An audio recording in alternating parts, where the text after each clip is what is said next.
June 18, 1982, London. Under the chilling gaze of Blackfriars Bridge, a body hangs, drenched and lifeless.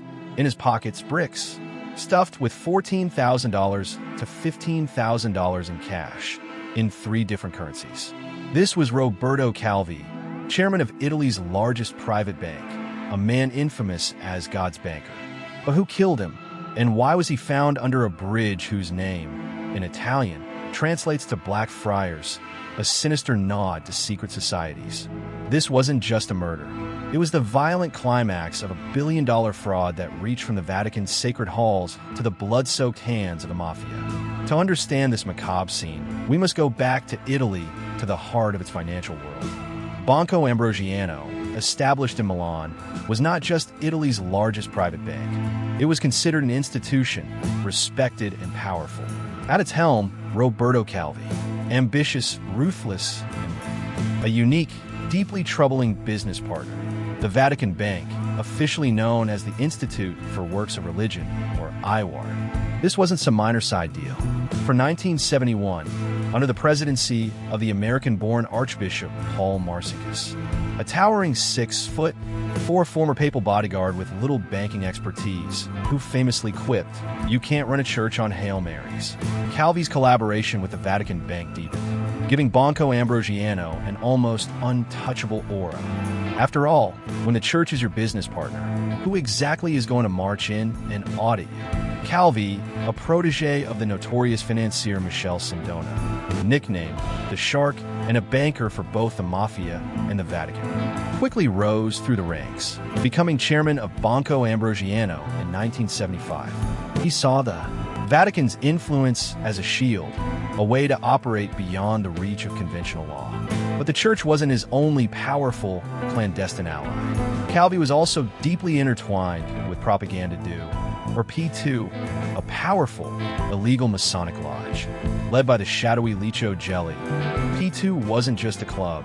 It was a state within a state, a network that had infiltrated every level of Italian government, military, intelligence, and media, with a terrifying plan to subvert Italian democracy. This unholy trinity, the Vatican, P2, and eventually the Sicilian Mafia, provided Calvi with unprecedented power and an unimpeachable name, allowing him to build an empire of trust on a foundation of lies. So, how did God's bankers siphon billions?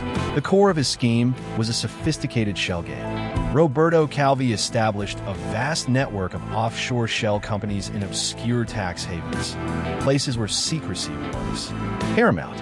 These companies had no real business, no assets, just names on paper. But here's the crucial twist.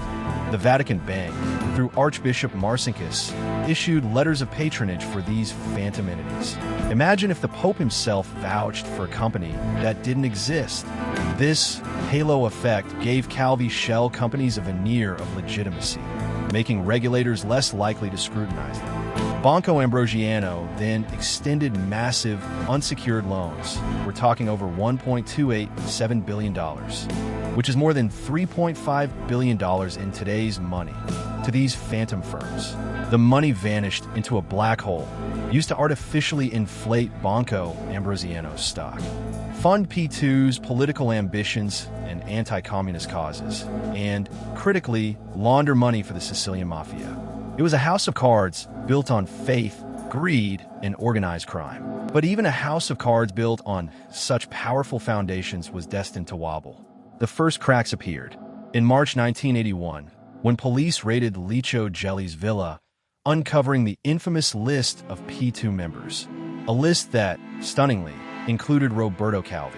Just 2 months later, in May 1981, Calvi himself was arrested and convicted for illegal exporting of funds, though he was released pending appeal. The aura of invincibility began to fade. The pressure intensified. And then, on June 17, 1982, the day before Calvi's own grisly end, a tragic event unfolded that laid bare the human cost of his schemes. Graziella Carroccia, Calvi's loyal personal secretary for over 2 decades, plunged to her death from her office window. She left a furious note, condemning Calvi for the ruin he had brought upon the bank and its employees. It was a desperate cry, a stark warning of the catastrophe about to engulf them all. Calvi had fled to London, attempting a last-ditch effort to save his crumbling empire, but it was too late. In July 1982, the funds to Banco Ambrosiano's offshore interests were finally cut off. The house of cards collapsed spectacularly. Regulators quickly discovered the staggering loan hole, an estimated 1.9 to 2.2 trillion Italian lire in questionable foreign loans, equivalent to $1.40 to $1.60 billion. Banco Ambrosiano, Italy's once proud financial titan, was swiftly replaced by Nuovo Banco Ambrosiano under compulsory liquidation in August 1982. The fraud was out in the open, massive and undeniable. But the man who orchestrated it all was already gone, his body discovered under Blackfriars Bridge, leaving behind a chilling mystery that would haunt Italy and the Vatican for decades. The fallout was catastrophic. Over 200 international creditor banks faced staggering losses, well over $1 billion in unsecured loans.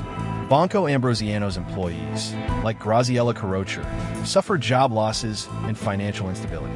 The Vatican, desperate to protect its reputation, eventually agreed in 1984 to pay $240 to $250 million to Banco Ambrosiano's creditors as a goodwill gesture, without admitting legal liability, a sum that spoke volumes about its moral involvement.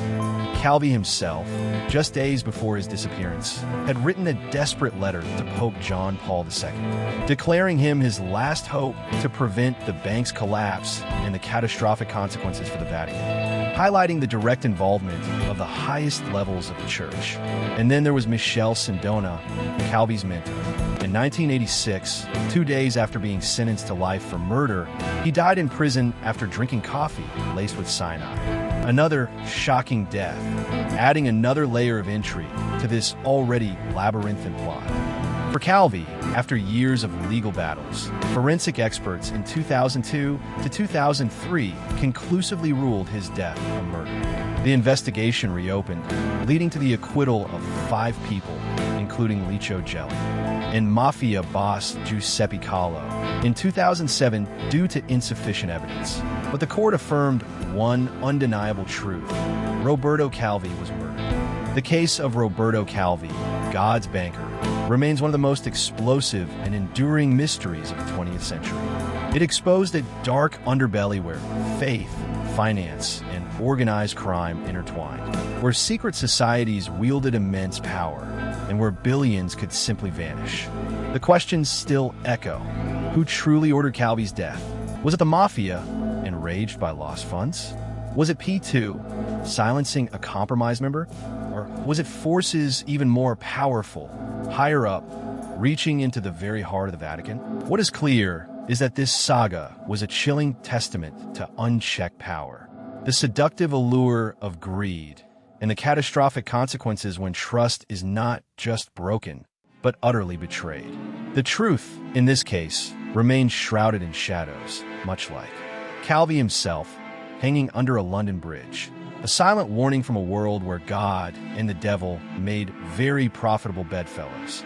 If you want to dive deeper into the dark secrets of financial history, subscribe to the Collapse Files.